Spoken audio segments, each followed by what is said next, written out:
বন্ধুরা, তোমাদের কাছে আজকে তৈরি করে দেখাবো ঢ্যাঁড়সের ঝাল। নমস্কার বন্ধুরা, পিকুর রান্নাঘরে সবাইকে স্বাগত। আমি যে ঢ্যাঁড়সের ঝালটা তৈরি করে দেখাবো, হয়তো তোমরা অনেকেই জানো এইভাবে করতে, কিন্তু আমি যেভাবে করি সেরমভাবে করে দেখাই। চলো তাহলে। প্রথমে আমি যেগুলো ঢ্যাঁড়স অনেক কটাই নিয়ে নিয়েছি, বড় ঢ্যাঁড়স ছিল সেগুলোকে আধখানা করে নিয়েছি, আর ছোট ঢ্যাঁড়সগুলোকে গোটা কিন্তু রেখে দিয়েছি। আর ঢ্যাঁড়সগুলো কিন্তু আগে কিন্তু ধুয়ে নিয়েছি। অবশ্যই সর্ষের তেলে রান্নাটা করব, তার জন্য কড়াই দিয়ে দিলাম 5 টেবিল স্পুন মতো সর্ষের তেল, আর ফোড়ন হিসেবে দিয়ে দিতাম আধা চামচ মতো 5 ফোড়ন। ফোড়নটা যখন বেশ সুন্দর গন্ধ উঠে আসলো, গ্যাসের ফ্লেমটা একদম আস্তে করে রেখে ঢ্যাঁড়সগুলিকে দিয়ে দিলাম। নাহলে কিন্তু ঢ্যাঁড়সের মধ্যে একটু জল থাকে, তখন কিন্তু ছিটকাতে পারে। যদিও আমি আগে ধুয়ে নিয়ে তারপরেই কেটেছি, তাই জন্যই আগে ধুয়ে নিয়ে তোমরা কেটো। এবার আমি চাপা দিয়ে রাখলাম।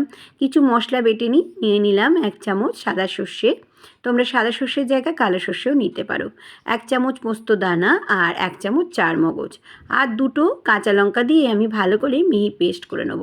এদিকে দেখি আমি ঢ্যাঁড়সটা একটু হালকা হালকা করে দেখো ভাজা ভাজা হয়ে গেছে। আমি 2 মিনিটের মতো রেখেছিলাম। এরমভাবে কিন্তু চাপা ঢাকা দিয়ে করলে ঢ্যাঁড়সগুলো বেশ একটু ভাজা ভাজা হলে ঢ্যাঁড়সের যে একটা হালসে গন্ধ সেটাও কিন্তু চলে যায়। এবার একটা টমেটো দিয়ে দিলাম। টমেটোটা এরকম 4 ফালি করে দিয়ে ভালো করে আবারও আমি নাড়াচাড়া করে নেব, আর টমেটোটা একটু খুন্তি দিয়ে ম্যাশ করে নেব। এই রেসিপিটা দিয়ে কিন্তু গরম গরম ভাত খেতে ভীষণ ভালো লাগে, রুটি খেতেও খুব ভালো লাগবে। এবার আমি 1 চামচ হলুদ গুঁড়ো, 1 চামচ নুন, আর দিয়ে দিলাম লঙ্কার গুঁড়ো 1 চামচ, আর আধা চামচে দিয়ে দিলাম চিনি। একদম খুব কম তেল মশলায় এই রান্নাটা করা হয়ে যায়, আর ঘরে থাকা সামান্য উপকরণ দিয়ে কিন্তু এটা তৈরি করা হয়ে যায়। এবার আমি ভালো করে একটুখানি নাড়াচাড়া করে নিচ্ছি। এই রেসিপিটি যদি তোমাদের কাছে ভালো লেগে থাকে, তাহলে অবশ্যই সাবস্ক্রাইব, লাইক, শেয়ার করো।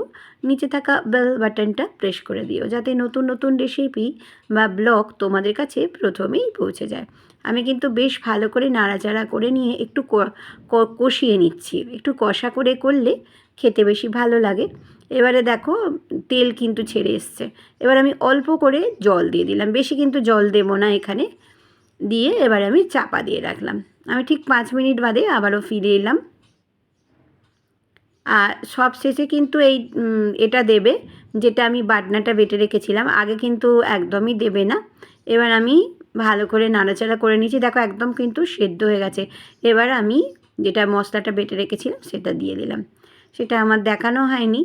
এবারে আমি আবারও ভালো করে নাড়াচাড়া করে নিচ্ছিলাম, আর একটু বাটি ধোয়া জলও কিন্তু দিয়ে দিয়েছিলাম, আর কাঁচা তেল ছড়িয়ে দিলাম ওপর থেকে, আর 2টো দিয়ে দিলাম কাঁচা লঙ্কা।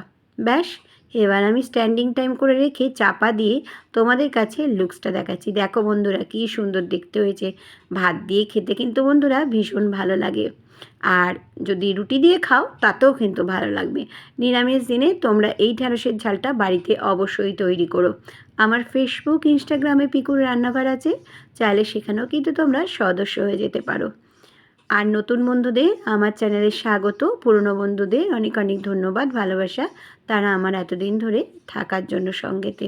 সবাই নতুন বন্ধুরা তোমরা সাবস্ক্রাইব করে দিও, আমি কিন্তু সাবস্ক্রাইব করে তোমাদের ঘরে চলে যাব। সবাই খুব খুব খুব ভালো থেকো, সুস্থ থেকো। আবারও আমি আসবো নতুন নতুন রেসিপি বা ব্লগের সঙ্গে। এতক্ষণ আমার সঙ্গে থাকার জন্য ধন্যবাদ।